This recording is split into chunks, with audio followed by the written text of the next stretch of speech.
पांडवों को नर्क क्यों मिला और कौरवों को स्वर्ग क्यों? स्वर्ग और नरक कर्म पर निर्भर करते हैं।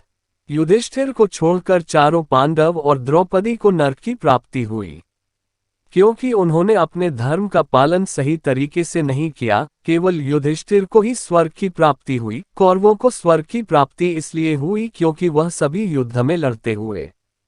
आगे की स्टोरी जानने के लिए बने रहिए हमारे साथ। नमस्कार दोस्तों, आपका स्वागत है हमारे चैनल हिंदी स्टोरी बाय सपनों की उड़ान में। दोस्तों, आज हम महाभारत के कुछ ऐसे रहस्य लेकर आपके सामने आए हैं जो शायद आप नहीं जानते होंगे। दोस्तों, वीडियो पसंद आए तो प्लीज़ लाइक शेयर कमेंट जरूर करिएगा, और अगर अभी तक आपने हमारे चैनल को सब्सक्राइब नहीं किया है तो प्लीज़ हमारे चैनल को सब्सक्राइब जरूर कर लीजिएगा। हमारा साथ देने के लिए आप सभी का दिल से आभार।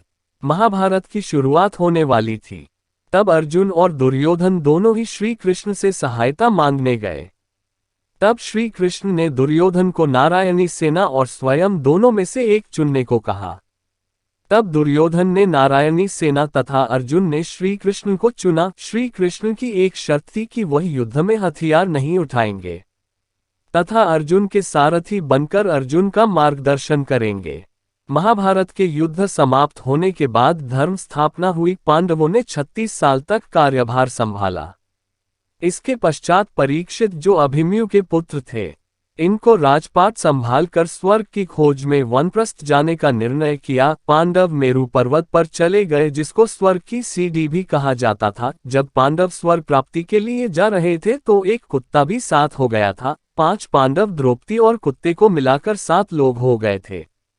सर्वप्रथम द्रौपदी पर्वत से नीचे गिर गई और मृत्यु को प्राप्त हुई। पांडवों को कुछ समझ नहीं आ रहा था कि द्रौपदी नीचे क्यों गिरी।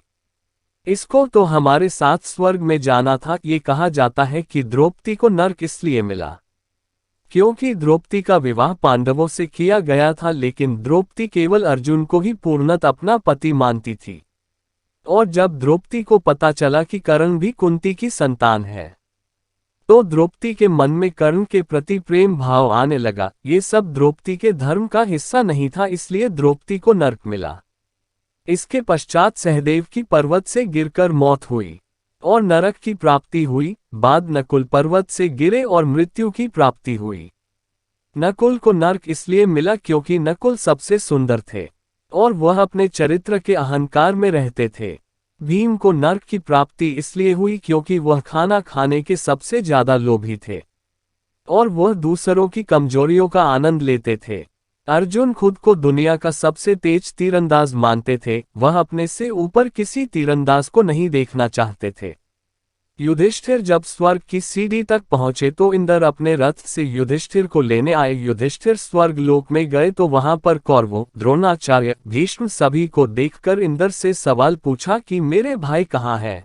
तब इंद्र ने कहा कि यह सब क्रम पर निर्भर करता है। इसके पश्चात इंद्र युधिष्ठिर को नरक लोक लेकर गए और अपने भाई और द्रौपदी को दिखाया। कौरवों को स्वर्ग क्यों मिला? जब युधिष्ठिर ने इंद्र से पूछा कि कौरवों को नरक क्यों नहीं मिला, तब इंद्र ने कहा कि कौरव लड़ते हुए वीरगति को प्राप्त हुए हैं।